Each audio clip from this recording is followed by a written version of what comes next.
யோகம் செஞ்சால் அதான் யோக்கியதை உண்டாகும் சொன்னாங்க. தினமும் கொஞ்சம் யோகம் செய்யணும் எல்லாரும்.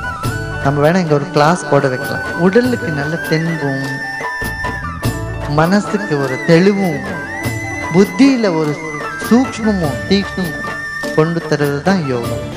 ரொம்ப பிரிஸ்காக இருக்குது, ரொம்ப ஆனந்தமாக இருக்குது. I like this very much. ரொம்ப நல்ல பயிற்சி. கண்டிப்பாக மக்கள் எல்லா மக்களுமே இதை எடுக்கணும். என் பேர் தர்மாங்க, நான் டாக்டராக இருக்கேன். பயிற்சி ரொம்ப நல்லா இருக்குது. டிஃப்ரெண்ட்டான எக்ஸ்பீரியன்ஸ், ரொம்ப சூப்பராக இருந்துச்சு. ரொம்ப ரிலாக்ஸாக இருந்தது.